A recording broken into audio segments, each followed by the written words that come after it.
Okay, run and get your blanket and come and sit with Honey, and I'll read you a book about when the relatives came.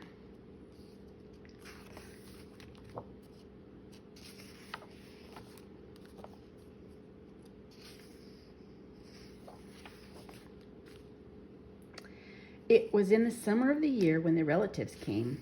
They came up from Virginia.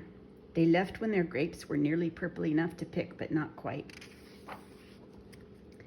They had an old station wagon that smelled like a real car, and in it they put an ice chest full of soda pop and some boxes of crackers and some bologna sandwiches, and up they came from Virginia. They left at 4 in the morning when it was still dark, but even the birds were awake.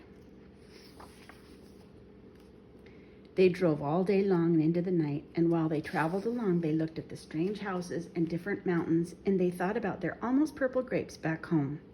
They thought about Virginia, but they thought about us too, waiting for them.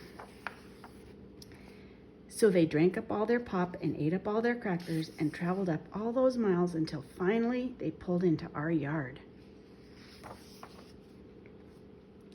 Then it was hugging time. Talk about hugging. Those relatives just passed us all around their car, pulling us against their wrinkled Virginia clothes, crying sometimes. They hugged us for hours. Then it was into the house, and so much laughing and shining faces and hugging in the doorways. You'd have to go through at least 4 different hugs to get from the kitchen to the front room. Those relatives. And finally, after a big supper 2 or 3 times around until we all got a turn at the table, there was quiet talk, and we were in 2s and 3s throughout the house. The relatives weren't particular about beds, which was good since there weren't any extras.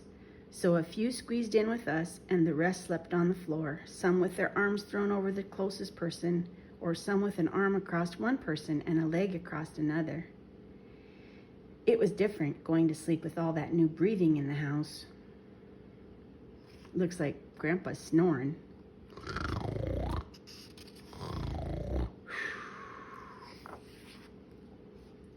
The relatives stayed for weeks and weeks. They helped us tend the garden, and they fixed any broken things they could find. They ate up all our strawberries and our melons, and then promised we could eat up all their grapes and peaches when we came to Virginia. But none of us thought about Virginia much. We were so busy hugging and eating and breathing together.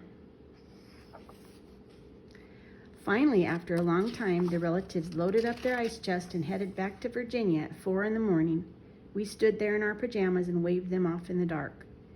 We watched the relatives disappear down the road. Then we crawled back into our beds that felt too big and too quiet. We fell asleep. And the relatives drove on all day long and into the night. And while they traveled along, they looked at all the strange houses and different mountains, and they thought about their dark purple grapes waiting at home in Virginia. But they thought about us too, missing them, and they missed us.